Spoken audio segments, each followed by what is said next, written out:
பல்கலைக்கழகத்தின் வேந்தராக அப்பா பொறுப்பேற்றிருக்காரு. மாண்புமிகு முதலமைச்சர் அவர்களுக்கு நன்றி செலுத்தும் விதமாக இன்று அனைத்து கல்லூரிகளில் இருந்து மாணவர்கள் வந்திருந்தார்கள்.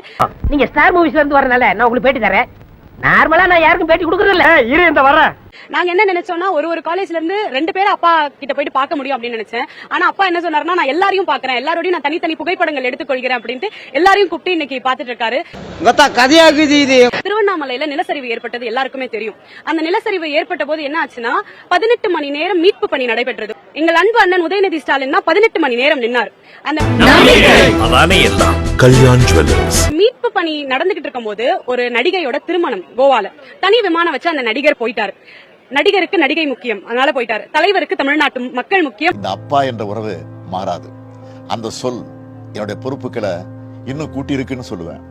திராவிட முன்னேற்ற கழகத்தில் தான் 50 லட்சத்திற்கு மேற்பட்ட இளைஞர்கள் இருக்கிறார்கள். அவங்க என்ன போய் சொல்லிக்கலாம், இளைஞர்கள் எங்க பக்கம் இருக்கிறாங்க. இப்ப இருக்கிற இளைஞர்கள் எல்லாம் சும்மா இல்ல. இப்ப நானே ஒரு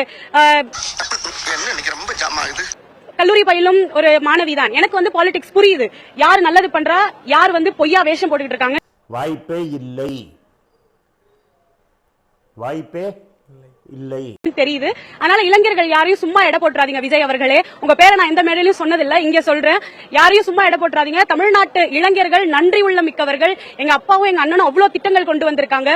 ஆளாளுக்கு பெரிய நீங்க தான் பெரிய அறிஞர்கள். பிறக்கும் போதே 6-7 மூளையை வச்சு உங்களுக்கு படைச்ச மாதிரியும் நாங்கெல்லாம் களிமண் நம்ம வச்சிருக்கிற மாதிரி மண்டைக்குள்ள ஒழுங்கா இருக்கணும். சும்மா இங்க தேவையில்லாத வேலையெல்லாம் பேசிட்டு கூடாது.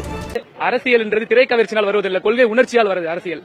அதை பின்பற்றி, அதாவது நாங்க தந்தை பெரியாரோட கொள்கையை படிச்சோம், பேரறிஞர் அண்ணா காட்டிய லட்சிய வழியில் நடந்துட்டு இருக்கோம். முத்தமிழர் கலைஞர் தமிழ்நாட்டுக்கு செய்த வளர்ச்சியை பார்த்து நாங்க கட்சிக்கு வந்தோங்க. தம்பி காமெடி வேண்டாம், நான் சொல்லிட்டேன். நானு காமெடி பண்ணாதன்னு சொல்லிருக்கேன். விஜய் மாதிரி நேத்து அதாவது திரையில பாக்குறது எதுவுமே தரையில் நல்லா இருக்காது. திருவண்ணாமலையில நிலச்சரிவு ஏற்படுது. விஜய் எங்க போனாரு? எங்க ஆர்வீரன் அண்ணன் உதயநிதி ஸ்டாலின் அவர்கள் தமிழ்நாட்டினுடைய மாண்புமிகு துணை முதலமைச்சர் என்ற பொறுப்பில் இருக்கவரு வந்தாரு.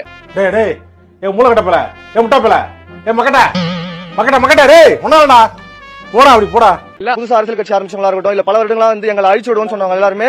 இது வரைக்கும் எங்களை அழிச்சு சொன்ன எல்லாருமே அழிஞ்சிருக்காங்களே தவிர்த்து எங்க இயக்கம் இத்தனை ஆண்டுகளா அழிஞ்சதும் கிடையாது. திராவிடத்தை அழிக்கணும்ன்றவங்க தமிழ்நாட்டுல எதுவும் பண்ண முடியாது. புதுசா வந்தவங்க அது இதுன்னு சொல்லி பனையூர்ல உட்காந்து பேசலாம் மட்டும் போதும்.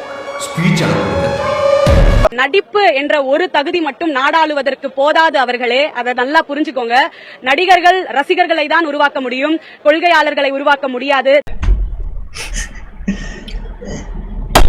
எதுக்குதெல்லாம் போனா வராது, பொழுது போனா கிடைக்காது. வாங்க வாங்க